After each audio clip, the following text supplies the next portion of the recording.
ఎంతమంది ఎన్ని పార్టీలోకి వచ్చినా సరే జగన్మోహన్ రెడ్డిని ఢీ కొట్టే మొగడే లేడు. ఒక చిన్న కుర్రాన్ని ఢీ కొట్టలేక నా 3-4 పార్టీలు కలుపుకొని చేస్తున్నారు. ఇదేం పరిపాలన? ఇదెట్ట పరిపాలన? చంద్రబాబు నాయుడిని, పవన్ కళ్యాణ్ని ఎవరు నమ్మరు. అసలు ఇక్కడ ఎవరు నమ్మే పరిస్థితి లేదు. జగన్మోహన్ రెడ్డి కోసం ఏ ప్రాణాలు ఇయడానికైనా సిద్ధంగా ఉన్నాం. వాళ్ళు ఎంతమంది కలిస్తే అన్ని ఎక్కువ సీట్లు మాకు పెరిగిపోతాయి. అసలు ఏం పద్ధతి? ఇన్ని పార్టీలు కలిసేదండి. జగన్మోహన్ రెడ్డి అంటే ఒక దేవుడిలాగా కనిపిస్తున్నాడు. ఎస్సీ ఎస్టీలకి ఒక భగవంతుడిలాగా ఉన్నాడు. మరో అంబేద్కర్ దిగొచ్చాడు అన్నట్టుకుంది ఎస్సీ ఎస్టీలకి మన జగన్మోహన్ రెడ్డి గారు రావటం. ఏంటండి పద్ధతి? వీళ్ళేందండి జగన్మోహన్ రెడ్డి గారిని ఢీకొట్టేది?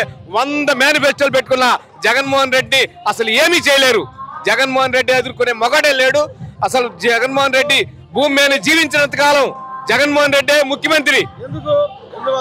ఎన్ని పథకాలు ఇదిగో పేదలకి, అసలు ముసలి వాళ్ళకి అసలు అన్నాలే పెట్టట్లా. జగన్మోహన్ రెడ్డి గారు ఇచ్చిన డబ్బుల వల్ల వాళ్ళు ఏసీ రూమ్ లో బండేస్తున్నారు. మా పెద్ద కొడుకు జగన్మోహన్ రెడ్డి అన్నాడు. ప్రతి ఇంటికి వెళ్ళి మేము గడప ప్రోగ్రాం చేసామండి. ప్రతి గడప దొక్కాం. మాది సంతరోజులపాటి నియోజకవర్గం. ప్రతి గడప దొక్కితే ఆ ప్రతి గడపలో అసలు కమ్మోళ్ళు స్వాగతం పలికారు. ఇప్పుడు మా కమ్మోళ్ళు మాకు ఓట్లు వేస్తారు. ఎవరు వేయరు ఓటుకి. చంద్రబాబు నాయుడిని ఎవరు నమ్మరు. ఎవరో నాయకులు కొద్దిగా ఏదో అవినీతికి పాల్పడేవాళ్ళు తప్ప నీతి నిజాయితీ కలిగిన ఏ జాతి అయినా సరే, ఏ మతమైనా సరే జగన్మోహన్ రెడ్డి గారిని ముఖ్యమంత్రిగా చేయడానికి సిద్ధంగా ఉన్నారు. అసలు వాళ్ళకి డిపాజిట్లు కూడా రావు. 175 సీట్లకి 175 స్థానాలు జగన్మోహన్ రెడ్డి వస్తాడు. Thank you.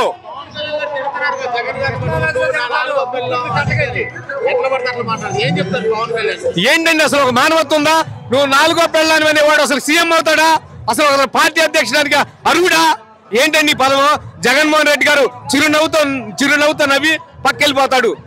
అసలు జగన్మోహన్ రెడ్డి గారు ఏమన్నా ఒక మాట అన్నాడా? అది నాయకత్వ లక్షణం అంటే, అది నాయకుడు అంటే. జగన్మోహన్ రెడ్డి గారిని ఒక పెద్ద కొడుకుగా చూస్తున్నారండి ప్రజలు.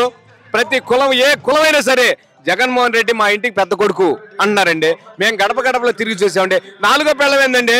జగన్మోహన్ రెడ్డి అంటే ఏమనుకుంటున్నారండి? ఒక సింహాన్ని ఎదురొచ్చిన 10 సింహాలను ఢీ కొట్టి ఇసిరావుతా వస్తాడు. కానీ సైలెంట్ గా ఉంటున్నాడు. ఎందుకంటే మానవత్వం, మంచి మానవత్వం కలిగిన ఒక మహాత్ముడు కడుపును పుట్టాడు కాబట్టి. ఇవాళ జగన్మోహన్ రెడ్డిని చూస్తే ఒక దేవుడు అనుకుంటున్నారండి ప్రజలందరూ. ఎందుకు సార్ ఇలాంటివన్నీ జరగవు? ఈ పండగ వాతావరణం చూడండి. ఇదిగో మహిళలను అసలు రావద్దన్నాడు జగన్మోహన్ రెడ్డి గారు.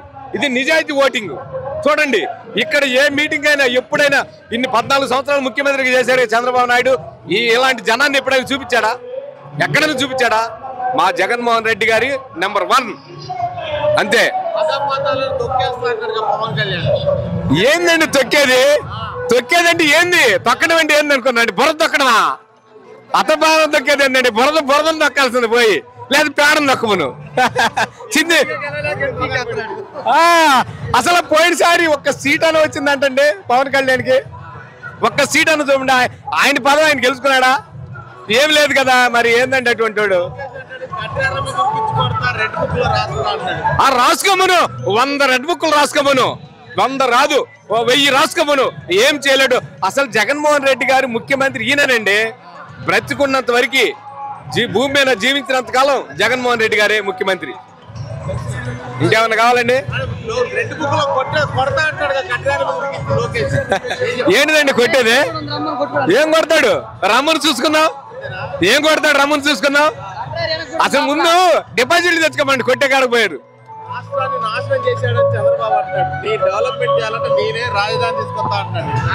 అసలు ఏమండి, రాష్ట్రాన్ని డెవలప్మెంట్ చేసింది జగన్మోహన్ రెడ్డి గారు. అసలు ఎప్పుడైనా ప్రజలు తింటం తెలుసు కానీ ప్రజలకు పెట్టడం తెలుసా? ఏంది? మాది ఉప్పుకొండ గ్రామం. మా గ్రామానికి 60 కోట్లు వచ్చినాయండి. ఏ ప్రభుత్వం ఇన్ని సంవత్సరాలు రాజకీయం పరిపాలించారు కదా, ఎవరన్నా కానీ ఏ ప్రభుత్వాన్ని పరిపాలించారు కానీ అసలు ఏమన్నా వచ్చారండి? 60 కోట్లు మా ఉప్పుకొండ గ్రామానికంటే ఏందండి? ఏంటి అసలు చెప్పండి. అప్పుడు డెవలప్మెంట్ అంటే ఇదే డెవలప్మెంట్. ఇంకా డెవలప్మెంట్ ఏం కావాలండి? బిల్డింగ్లా? రాజధాని? అసలు రాజధానితో పని ఏంటండి? అసలు రాజధానితో ఎవరికి, నీకు నాకు అవసరమా? వాళ్ళ సెక్రటరీకి వెళ్ళే వాళ్ళకి అవసరం, నీకు నాకు అవసరం ఏంది? ప్రజల వద్దకు పరిపాలన తీసుకొచ్చే వాలంటీర్లు తీసుకొచ్చా, సచివాలయ సిబ్బందిని తీసుకొచ్చా, పరిపాలన అంతా ఎక్కడుంటే మనకేం పని అండి? అసలు మనకి రాజధానికి అవసరమే ఉందండి. ఇప్పుడు రెవెన్యూ వ్యవస్థ మన కాళ్ళ ముందుకు తెచ్చాడు, వాలంటరీ వ్యవస్థ మన కాళ్ళ ముందు తెచ్చాడు, ఆరోగ్యం తీసుకొచ్చాడు. ఇంక ఏం కావాలండి? ఏం కావాలి చెప్పండి? ఏం కావాలి? మా మంత్రి గారు మాకు సంతరోజులపాటికి ఎవరు భేటీ అయ్యారు?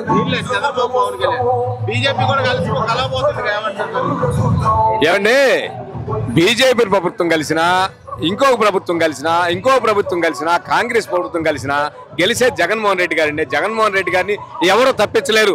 ఒక మహాసముద్రాన్ని జగన్మోహన్ రెడ్డి కూడిపెట్టాడండి, ప్రజలు కూడిపెట్టాడండి, వైద్యం ఇచ్చాడండి. ఇంకేం కావాలండి? ఎందుకండి ఇప్పుడు అన్ని అంతమంది కలవాల్సిన అవసరం ఏముంటండి? ఒక కుర్రవాడిని ఎదుర్కోలేక ఇంతమంది కలుస్తారా? ఒక కుర్రవాడు అండి, కుర్రవాడు 50 సంవత్సరాల కుర్రవాడిని ఎదుర్కోలేక 80 సంవత్సరాలు 70 సంవత్సరాలు ఏందండి ఇలా? ఎందుకు ఇలా భయపడేగా? సింగిల్ గా రమ్మనండి, సింహం సింగిల్ గా వచ్చింది అన్నట్టుగా సింగిల్ గా రమ్మనండి. ఎంతమంది వచ్చినా గానీ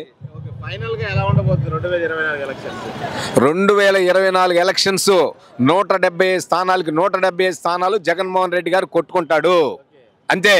మా సంతరోదలపాడు నియోజకవర్గానికి ఒక మేరుగు నాగార్జున మంత్రి గారిని వేశారు. ఆయన బ్రహ్మాండంగా ప్రతి గ్రామానికి వెళ్ళి, ప్రతి మనిషికి వెళ్ళి అందరినీ బ్రహ్మాండంగా సందర్శిస్తున్నాడు, అందరూ సమన్వయం చేస్తున్నాడు. చిన్న చిన్న ఒడిదుడుకులు ఏమన్నా మొత్తం కలిసిపోయిందండి మా సంతరోదలపాడు నియోజకవర్గం. ఎగ్జాంపుల్ అదే. జగన్మోహన్ రెడ్డి గారు డైరెక్ట్ గా మాకు మేరుగు నాగార్జున గారిని వేశారు.